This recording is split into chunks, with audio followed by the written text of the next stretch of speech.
We need it. Oxygen. It's why we breathe.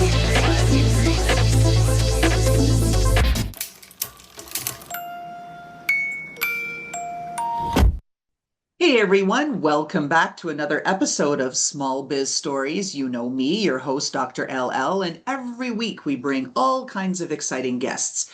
And this week, of course, no exception, we've got Iri Greco. She's the founder of Brakethrough Media, and she's taking a different tack to getting all of those assets that we need as smaller business owners, solopreneurs, micro businesses instead of using that blasted stock photography nonsense that no one wants anyway. Iri, welcome to the show. Hi, thank you so much for having me. I'm super happy to be here. Well, I love giving everyone the visual experience because many of our listeners, they dial in through just iHeartRadio, Spotify, whatever it is, and they don't have the full visual YouTube experience. I'm looking at the most lovely backdrop behind you, and your home is wonderful. And I'd like you to share with folks, whatever you're comfortable sharing, a little bit about the room you're in and who you are and how you look so they can kind of get a sense of, okay, who's talking? Absolutely. So I'm Iri Greco, and I live in New York. I'm a born and bred New Yorker. I grew up in Brooklyn and Queens, but I did recently move to Long Island so we could have a little more space and a stairway, which is definitely a luxury. I have been a photographer and video producer for going on like 20 years now. And my company, Brakethrough Media, is me and my business partner, Jim Fryer.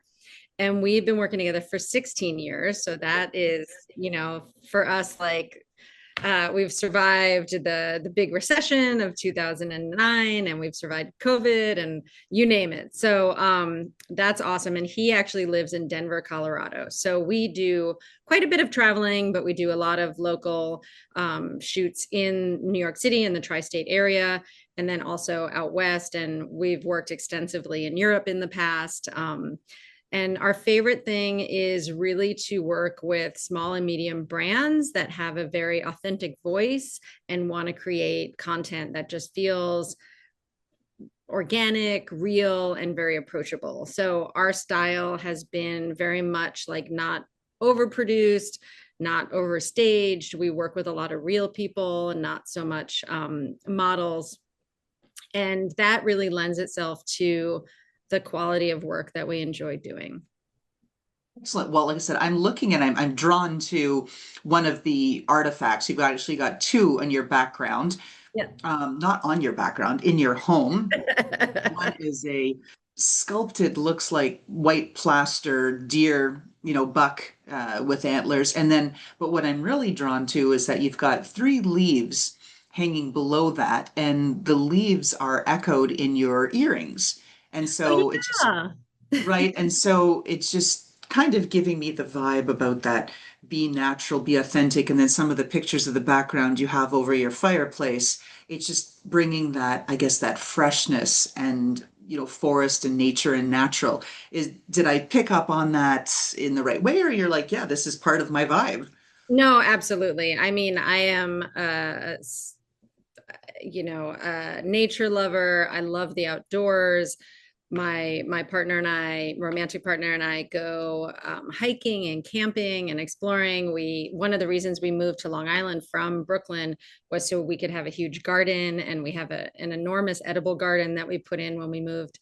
And I not only do I love nature and art and craft, but I also love when people can really share that with each other. So it's so funny that you pointed out two of the things that are behind me that both came from someone throwing them in the garbage or giving them away. So the deer head is actually a paper mache deer head that somebody made, and I rescued that off of the sidewalk when someone discarded it. And then the leaves behind me are from Buy Nothing Group, which for me, that's like so much about community and sharing. When you have something that you no longer want and no longer need, that you say, who would like this? And, that's very much like a part of our lifestyle. And then you mentioned the work behind me, which is 3 pieces that are all done by people I know. One is actually my great grandfather, who is Lithuanian. It was the little painting in the middle, and that is from their old property in Lithuania. And then 2 other pieces of artwork by one of my mom's old friends and then one of my old friends from college. So it's very indicative of like not only appreciating art and visual elements in our home, but also celebrating community and family and friends. I'm so glad to hear all of this. I mean, we always ask our guests to kind of describe how they look in the room that they're in, just to kind of set the tone. Because when people are listening, they think, oh, what does that voice sound like, right? What does that voice look like, right? When they try to manifest as a person. But I also wanted to do it, especially in this case, because your Breakthrough Media whole like brand ethos is really all about finding that way to connect. And stock photos, although useful, and now certainly much more affordable than buying Getty images and things. I mean, that business has got to have dried up for them, I would think, um, but it's not the same. It doesn't convey what we need. So that said, talk to us about what you're seeing out there with respect to the incorporation of media and how trends and the appetite is changing, both from the vendor side of what they're buying and wanting, and then from the consumer side, what they expect to see. Absolutely. Wow, that is a super deep question, which is amazing. So many parts to that. So, I mean, I can talk a little bit about, as you touched on, our ethos, which is to really create authentic imagery that doesn't feel forced or staged. And we started doing that from the get-go in 2008, partly because Jim and I didn't have classical training in photo and video. It was actually my 3rd career, and it was also Jim's 3rd career. So we had other careers that we came from in different industries, and we both found ourselves in media in one way or another. And I can talk about that later if you want to dive into that. But given that we kind of came to media, photo and video organically, and we're self-taught, we really just relied on what we saw and what resonated with us personally, as opposed to what, were trends in the industry or what clients expected. And it was a little bit accidental the way we started doing photography as well, because we both started in video. And we started adding photography only when DSLRs came around and we were able to capture photo and video from shoots that we started taking photos. And we mainly started with behind the scenes photos of our video shoots. And it was our way of promoting our video work. But then our clients were like, wow, we love the way you capture behind the scenes. It feels like you're there. It feels so organic. It feels so fluid. And so we started actually more intentionally taking photographs. And then we really built our photography business from there. In terms of how that kind of brings us to 2025 and what we're seeing in the industry, it's really interesting because I keep having this conversation with different people. I had a conversation last week with a small brand that was talking about, she can't afford to do constant photo shoots and video shoots so that she can like just flood her Instagram. And I said, here's what I'm seeing, and I pay a lot of attention to the different, I hate to use the word trends, but the movement in the industry and like the way things ebb and flow and where they're going right now. And I told her, the movement is really towards less frequent, but more meaningful content, more storytelling, more authentic brand moments, and creating, an experience around the brand rather than just like constant, just churning out.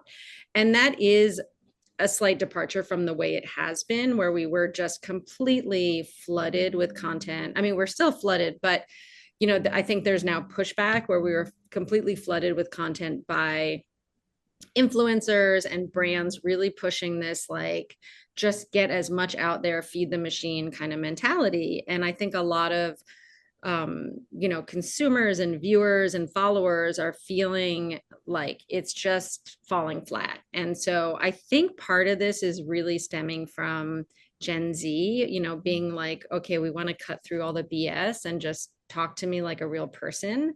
And so smaller brands, especially, and some medium brands are catching on. And so what you're seeing is, like I said, more storytelling, more authentic moments, not overly produced, not overly staged. And that really resonates with the way we've been doing it for the last 16 years. There's a couple of things there that I want to break down. So one, on this topic of what's trending and whether or not people like to say, oh, okay, I like to follow trends. It's really, call it observations, right? Patterns. And for the last year or two, I've also noticed, like everybody else, that our social media feeds are inundated because we've had the advent of all of these AI-based tools that make scheduling a snap, or Canva and all these wonderful things. Oh, it's easy to create. Here's 2,000 templates. Just change the colors. Right click one button, boom, and all the colors change, and your brand's all matchy matchy. And you can just boom, boom, boom, boom, boom, right? Push all this stuff out. But what I've seen happening is that there's also on the other side all of the ad blockers and things like this that allow us to be more selective about what's coming into our feeds, right? Those blasted algorithms, right? That are just constantly hitting us. And so, where I'm going with this is that people really want to find out who is behind the brand. I've made that mistake myself. I've had too much imagery out there, not enough like Laura Lynn and our team and people. And so we're shifting to that because that's what separates us from the AI. The AI can barf out anything we want as frequently as we want, but people aren't connecting with it. And so I really like the path that you're on here. But to the point about your small business owner saying, yeah, I can't afford to keep up with all of this sort of stuff. What's a micro business owner or entrepreneur or small business owner to do? You can't do a photo shoot every month. How do we do this? How do we get around this conundrum? Well, there's a few different ways. I mean, being more selective about the photo and video shoots that you do, and really coming up with something that speaks to your brand ideology and the experience of your brand. I think that that word is really interesting because we've been using that word with our clients for 15 years, but all of a sudden it's actually catching on where people go, okay, it's not just advertising and pushing, what, we want to sell, but it's experience. And one of the, we've been lucky enough to have some clients in the past, and ongoing, that really did embody that concept. And I think that that helped shape our perspective of that as well. And so I credit, them for that, really being at the forefront of that. The other thing is, we often will tell our clients how they can produce their own content, and it doesn't have to be the super polished content that we create for them. And when I say polished, actual, professionals creating the content, but it can be more authentic stuff that they do themselves. And so a lot of times we'll give clients ideas of what they can do in between, adding little, behind the scenes and tidbits of things that they're doing on their own. And this one company that I was talking to last week, that was one of the things I said to her, like, I'd love to work with her and her brand. She's a very small business. And I really like what she's doing. And I said, you're already doing a lot of it. Just keep up going in that direction. And then, if we can work with you on an ongoing basis, once every month or 2 months, that's great. We can fill in the blanks. I think also coming up with a strategy, like, I think a lot of small brands understand that you can tell a lot of stories without actually producing original content. What's really interesting is, I think it's Beyond Meat, that is on, I follow them on Threads, and I mean, I don't know who's running that account, but it's brilliant because they are hilariously engaging just with their thread posts. And it's not pictures of the product. It's not even about the product. It's just completely off the cuff, either comedic riffs or weird little sayings. And it's so engaging. And I just keep thinking, oh yeah, I forget about that. Like, you can engage as a brand without just being like, this is us, this is what we're doing, and find a way to create more personality in that respect. So I think that's a really good thing to keep in mind. I mean, obviously I'm a photographer and video producer, So I want people to hire me for that. But I also think there's a lot that goes into it. It's not just, the final photos and videos. You have to also have a voice. And talk to us about how you advise clients who don't want to be in front of the camera. They're like, yeah, you can do the behind the scenes, but I don't want to be on camera. But in this era, don't we all have to be? Well, I'll tell you one thing that I always tell clients, no matter how big or small, and this happens generally when we're doing things like headshots or we have to do interviews. Um, the more relaxed you are, the more comfortable you are, the more authentic you're going to be. So if you are in a situation where a client or a brand feels like deeply uncomfortable about being on camera, don't force it, because it's not going to come out good anyway. That really does translate. So if somebody can't find it in themselves to relax and, be on camera, then we don't force it. On the other hand, I mean, we personally in our company, because we do video as well as photo, we are very big on directing. And we've heard from a lot of clients in the past that they've worked with other photographers and they were surprised how much directing we did on a photo shoot. I mean, you think on a video shoot that would be expected, but on a photo shoot, we do about the same amount of directing. Even though we're looking for organic, authentic moments, there's so much directing that goes into creating the scene that allows someone to be relaxed in it. So we always found that it was super important to create a scene in which they're like, oh, okay, this is what's happening, and then actually let them move through it as they would if we weren't doing a photo shoot. And that creates a huge amount of comfort and ease for them to be in the photo shoot. So we've done that with quite a few clients, whether it's fitness or food or headshots or, doing like a brand profile where we're really capturing like a whole portfolio of images, a library for them to use. And we create a space in which they're like, okay, now I can just kind of like focus on the space that I'm in, the environment that I'm in, and not focus so much on the camera. And that does help a lot. So I think directing is a huge part of it. And then another part of it is building rapport. A lot of photographers and videographers will come in and they'll just like start shooting. We spend a lot of time with our clients. So, from the prep in the Zoom meetings and the emails and the shot list and all the preparation, really getting to know what that brand is about. And then by the time we're on the shoot, there's also a lot of talking and walking through and really getting people comfortable. I mean, we probably spend like the first half an hour, like really just getting people relaxed and having that rapport be solid before we start turning on the camera. So that does help a lot. If it's just like in terms of a small brand feeling like they have to capture, video of themselves or photos, I think that again, like if you're deeply uncomfortable with doing it, hire someone to do it.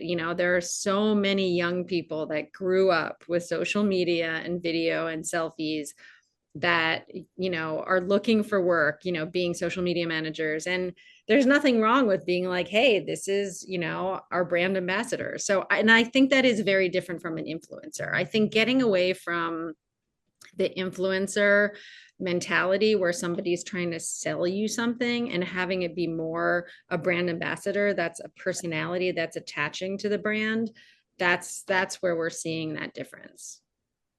Okay, so a lot in there, Iri. Yeah. But I can attest to that. I recently got married and we had our wedding photos done by professional wedding photographers. I hate getting my picture taken. My husband hates it even more, but it was all about that. There had been time in the leading up to the wedding date. How do you get comfortable with them? Well, this is some of the stuff we're going to do, and then fully directed. Move here, stand here, do this, da da. But then, and then relaxing and then getting into it and then grabbing the photo. I was stunned at the quality of the photos because of that direction. So I think that's really important that you're bringing that element to the brands. I also well, two things. It's always two things, and I always forget to go back to that one. But we're going to go back because I'm not going to. I don't like hanging chads. I like closing off the loops. Um, I'm seeing a lot of folks doing pop-ups. I see these on meetups. Hey, I'm a photographer. Like you said, some of these social media experts and whatnot that are out there and saying, hey, I'm I've got this coming up. It's a pop-up. We're going to meet at a cafe. Everybody, get your coffee, bring your cool mug, be represented. You're going to be looking natural, working away in the cafe. Are are you seeing this, like a lot of this happening too? Is there a demand for this? Do you think this is growing, or is this, I don't know, is this going to go away because people aren't going to really trust who's out there on the other side? What do you think?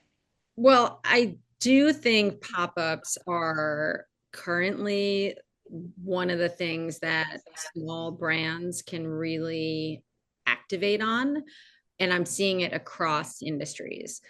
So from a like social media pop-up to a food and cocktail pop-up to an art, and I recently saw something for like a drawing, like um still life model drawing and cocktails pop up. I'm seeing all these different interactive pop-ups that relate to food and hospitality, art and craft, DIY, activities like, sport and active and fitness and meditation. And so this is a real thing right now. It's been around for a long time, but it has been growing significantly. And the conversations that I've been having with other people in sort of lateral industries, in different areas of media like writing and PR and marketing and you name it, they're all echoing the same thing, that we are flooded with visual and intellectual stimulation 24/7 on all of our devices and billboards and ads and everything, right? And one of the things that people are really missing is in person, in real life connection.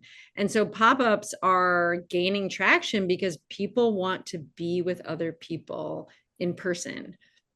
I mean, Zoom and Google Meet and all of these things are incredible technologies that have, created opportunities for people all over the world in different aspects, whether it's social and business or whatnot. But I think we're reaching a point where people just want to be with other people in a smaller, more intimate environment where you can actually have conversation, which is a big thing. It's different than being at a noisy bar. It's different than being at a concert. It's different than being at a huge networking event at a convention where it's just bing, bang, boom. So the pop-ups are a way of keeping it small and in person and creating real connection. So I think that's definitely something that's here to stay for at least, the current time period. And now you've got something at Breakthrough Media that's along those lines. So it's not a pop-up. It's not to say that pop-ups aren't scheduled and planned. Of course they are. They have to be to get everybody ready for people to get the value out of it. But you've got some retreats coming up. Like we had a little chit chat before the recording started about the something for everyone kind of event where you hit on pretty much every aspect of community, of connection, of branding, of shared lived experiences as entrepreneurs. Like, talk to us about your event. So we have something that we're currently building. By the time this podcast comes out, it'll be launched. And I can't tell you what it's called yet because we're still figuring that out. But it is a multi-function interactive experience. If you can imagine a mashup between a pop-up dinner party with cocktails and mingling and networking and community building event and a photo and video shoot. So it's kind of the three main things you'd be looking for as a small business. This is really designed for a small brand or a solopreneur who wants to make connections in a meaningful group of people. And this is a curated group that has a specific theme. So there's relevance for everybody that attends. It is an opportunity to make new business relationships, new social relationships, make connections for, your professional side. It's also an opportunity to have great food and drink and share a meal with people. Like, the whole concept of breaking bread together is where relationships start. And then it is also a photo and video shoot. So if you're a small brand who can't afford a full-fledged, produced photo and video shoot on your own on a regular basis, this is a way for you to come away with visual collateral that you can use for your brand. And the way we designed it is, it's unlimited usage. whatever you provide, you can use in any way that benefits your brand. So that's social media, website, promotion, you name it. So it's an incredible value on so many different levels, like emotionally, sort of like spiritually, because like I mentioned, the curation of guests is really meant to be intentional. And we did do a test run already, which was called Comida y Convivio. And it was a small, intimate group of about 10 Latinx food, cocktail, and art people in the New York City area. And so there was a connection of that culture. There was a food connection, an art connection. And so many new relationships were made, and some incredible imagery came out of it. And we had so much fun together. That's a key part of it. Last week, I was invited to an event. It was a networking event at a very posh lunch place where the chef, Michelin star rated, etc., came out. He's like, here's an amuse bouche. Let's put it together. Let's get it started. Let's pair it with this wine to get going. I'm like, hello, right? You can't go wrong with that. But again, a curated group of people, all very different sorts of roles and walks of life, but how we were unified are some of the things that we're trying to do right as business owners and trying to figure out how do we get more involved in our communities and do these things. And it was just different, right? So we enjoyed the food, we enjoyed the wine, and of course the conversation. And we were in a private room, so we really had a chance to start to chit chat and get to know each other. It makes all the difference. Now, I want to go back, me closing my loops here. You had talked about this video and photography as really your third career. Now, I think I've lost track. I'm on probably 7 or 8, but I'm the ADHD squirrel, and this is what we do as squirrels. Talk to us about that and the importance for small businesses and owners and entrepreneurs to think about how to change and do what's different and pivot, not always with the win, but with what's needed. And so talk to us a little bit about that evolution, Iri, and how you got to career number 3. Yeah, absolutely. It's one of my favorite things to talk about, especially with younger people that are starting out and looking at like, what am I going to do for a career? I think there's a lot of pressure on young people. I mean, there was back in our days, but also now even more so because it's coming from so many different directions. And I always tell people, my career, if I have one, third career, but my career overall, was very nonlinear. And in a way, it's come back and it's cyclical, and I'll explain that, but it really has been nonlinear. So, when I'm talking to someone starting out their adulthood, or even somebody that's looking for a career change, I mean, I love inspiring people to take that leap. But I don't say, just throw caution to the wind and like jump into anything, like ADHD, this, that, and the other. And so my sort of genesis, I went to school for art, for visual art when I was younger. And I realized pretty soon, like in the end of high school, college, that I didn't want to be a fine artist for a career, but I did want to use my visual sense and my art sort of inclination for something. And I wound up getting into cooking in college. I'd always loved to cook. My parents were both like really creative, inventive, cooks at home. And I love to cook, and I always loved to eat. I mean, I watched Julia Child and, the Frugal Gourmet and all of those back in the day. Grew up with that. And I went to college in Wisconsin, where I didn't have an opportunity to get a job in art or in design. So I started working in restaurants.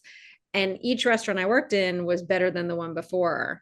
So I basically throughout college worked my way up to being a line cook, and realized I think this is what I want to do.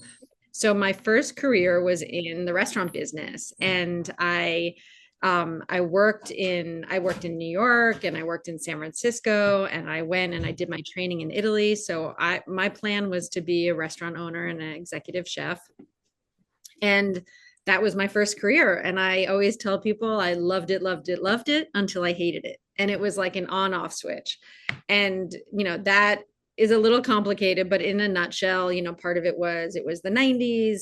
It was not as easy for women back then as it is now, which is still hard.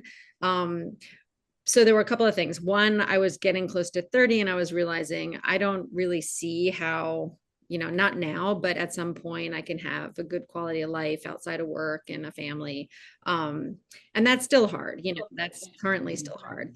But then the other part was that I was intellectually starved. And I really just felt like I was using a lot of my motor skills, but I wasn't using my brain. And I was lucky enough to realize that my brain needed a lot more stimulus. And I wound up through various channels and all these different things that I tried. I wound up in food media. So my second career was working in TV and print, and I did food styling for, I don't know, 7 or 8 years.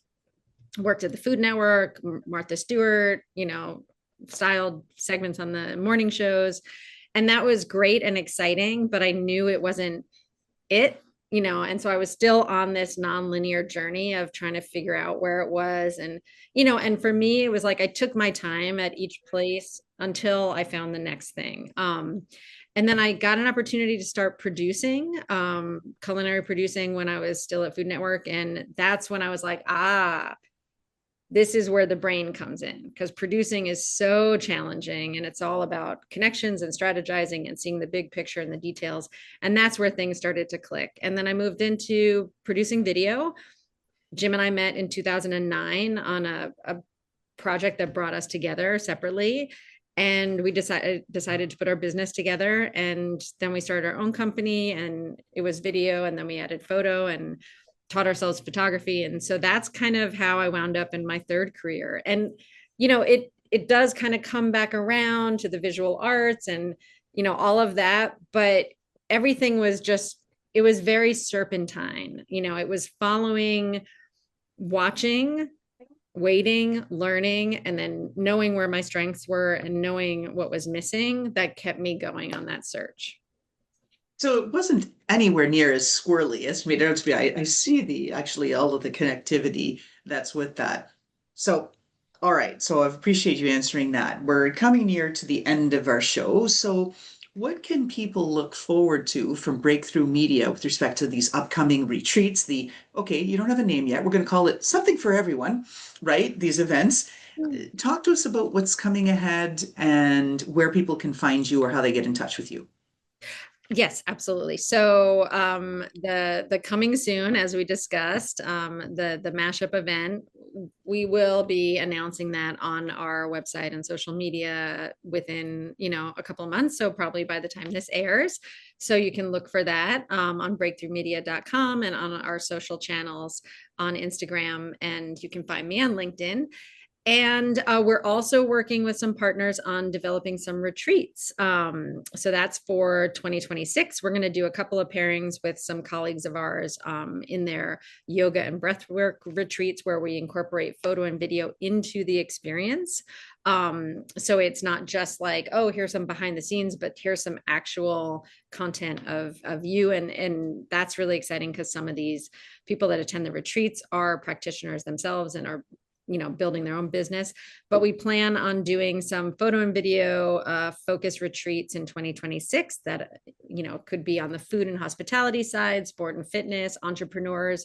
And so look for that coming soon. Excellent. All right. So our signature question, this is the most important question we ask at this whole Small Biz Stories podcast, I tell you. So Iri, if we got a chance to look into your, looks like meticulously designed home, and we got to peek into your closet, is there a pair of footwear, shoes, boots, something, or an accessory, something that personifies who you, Iri Greco, are? And whenever you wear that thing, you're like, this is me, this is my brand. Like, bring it all home for us in this whole podcast. What are we looking at? Well, I have two of those items, and they're both shirts.